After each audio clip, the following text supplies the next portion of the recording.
langkah-langkah yang sudah kita lakukan di Padang Sidempuan terkait dengan pandemi COVID ini berdasarkan Inmendagri yang terakhir itu nomor 20 di 13 Juni sebenarnya kita sudah menetapkan PPKM Mikro di Padang Sidempuan. Kita bahkan lebih awal dari Sumatera Utara. Itu berakhir 27 Juni. Kenapa di 13 Juni kita awali? Karena memang konfirmasi kita di Padang Sidempuan dari akhir Mei ke awal Juni itu agak tinggi. Jadi kita di Satgas meresponnya dengan melakukan PPKM di periode 14 hari itu 27 Juni berakhir. Tapi kemudian 27 Juni itu sendiri Satgas Pusat mempublish bahwa Sumatera Utara ada 2 kota zona merah, Medan dan Padang Sidempuan, dan 27 Juni kita bawa ke rapat Satgas, kita sepakat buka Polres Pak Dandim, kita tidak ingin berdebat lah, buang energi berdebat soal status daerah, yang penting mari kita lakukan apa langkah-langkah konkret. Kita perpanjanglah lagi PPKM itu sampai dengan 11 Juli, 14 hari berikutnya. Ternyata tren kita juga dia fluktuatif. Kalau trennya naik berarti tentu kita terjemahkan bahwa belum puncak, kan begitu. Kalau trennya turun berarti kita melandai. Berbagai langkah kita lakukan. Yang semula itu sampai dengan jam 11 malam berbagai kegiatan ekonomi, yang mulai rumah makan, restoran, kedai kopi, kafe, itu yang menjadi konsen pertama kita. Kenapa berpikir seperti itu?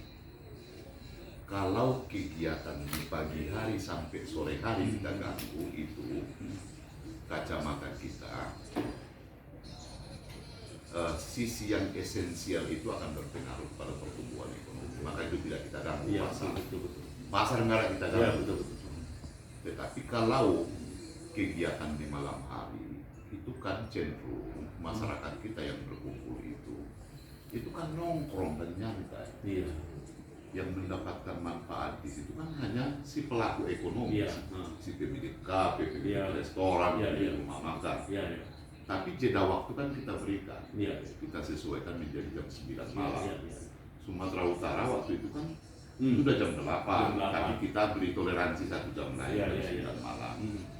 Agar sampai di jam 9 malam itu, dia silakanlah berkegiatan, agar survive-nya dulu lah, kesinambungan usaha dia dulu lah.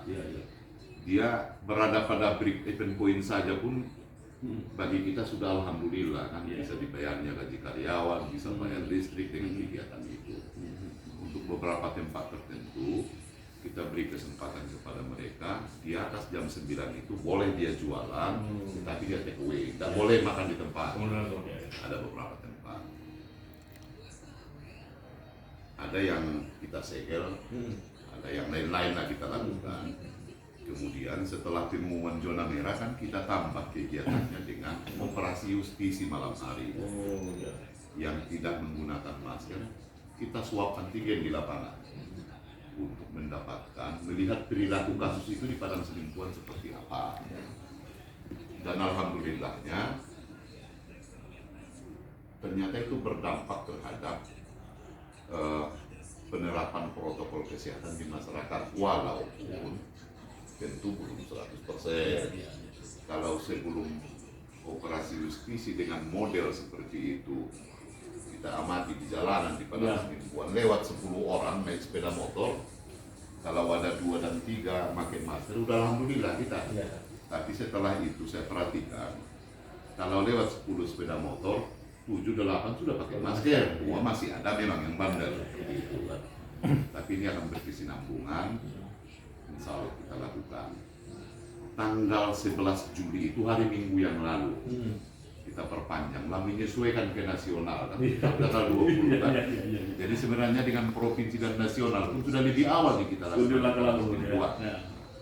Saya kira surat edaran kita bisa membuktikan itu Pak. Bahkan dengan segala dinamika, dengan segala respon yang tumbuh di tengah-tengah masyarakat. Tapi kan apa yang dilakukan Satgas, kita berpikir bagaimana untuk kebaikan Padang Sidimpuan kan. Kalau kemudian ada yang merasa dirugikan dan segala macam, namanya juga masa pandemi, pastilah itu kan. Ada nggak ada sentuhan misalnya bantuan pendamping bagi masyarakat yang betul-betul tidak mampu?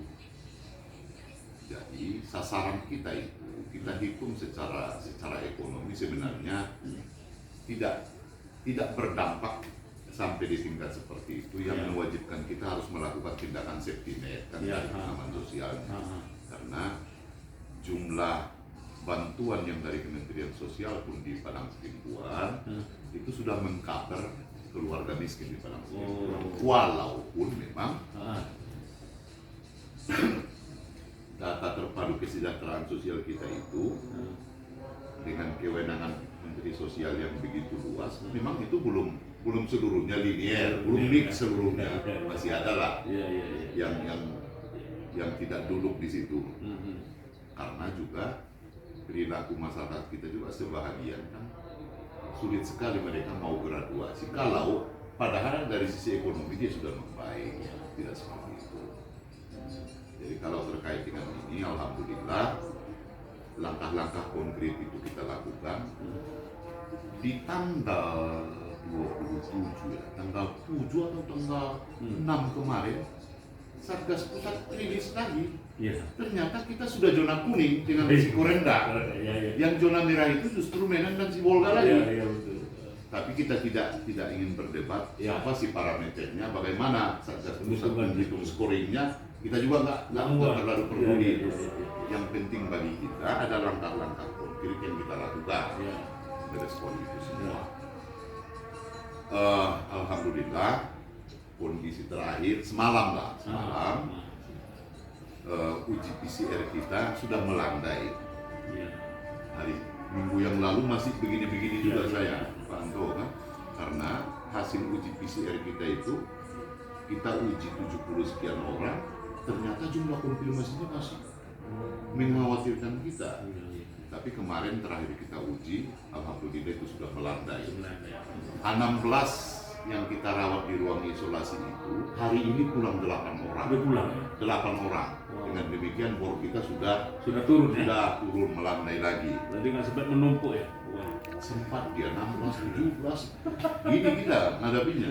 Tapi sudah kita antisipasi dengan akan menambah tempat tidur yang semula kita 19, kita sudah tambah itu antisipasi 18 dengan 18 dan 19 akan ada 37 tempat tidur kita di isolasi.